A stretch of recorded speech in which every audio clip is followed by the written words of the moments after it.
Kamakoti originals நண்பர்களுக்கு இந்த குறிக்கோசங்காவின் பணிவான நமஸ்காரங்கள்.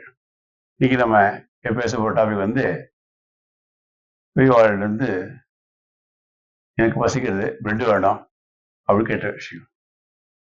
அன்னைக்கு அனுஷ நட்சத்திரம். ஆக்சுவலாக ஒவ்வொரு அனுஷ நட்சத்திரத்தின் போதும் செங்கல்பட்டு சிவசார் ராமநாதங்கிறவர் பெரியவாள் தரிசிக்கிற பழக்கம் உண்டு வருது. அந்த நட்சத்திரத்துக்கு வந்திருந்தார். பெரியவாள் பக்கத்தில் சிஷியை கூப்பிட்டு, எனக்கு பசிக்கிறது, பிரெட்டு வேணும், கிடைக்குமா அப்படின்னு கேட்டார். சிஷியருக்கு ஒண்ணுமே புரியல. பிரெட்டா? பெரியவாளே சொன்னான், சிவஸ்தார் ராவணனை கேளு, பிரெட்டு கேளு அப்படின்னா. ராவணன் எப்ப வெளியில எங்கேயுமே சாப்பிடுவதில்லை. ஆச்சாரமான மனுஷன். சப்பாத்தியில எடுத்து வந்திருந்தார். பெரியவா கேட்டதும் தக்கிட்ட இருந்த சப்பாத்தி இருக்கிறதா சொன்னார்.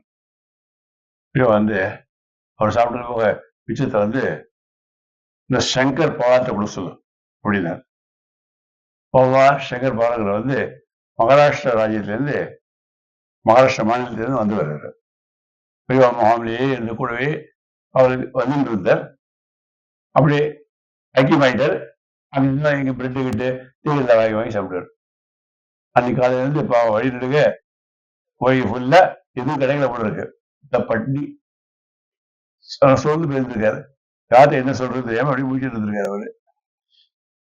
பெரியவாளுக்கு சொன்னபடி சிவசார் ராமநாதன்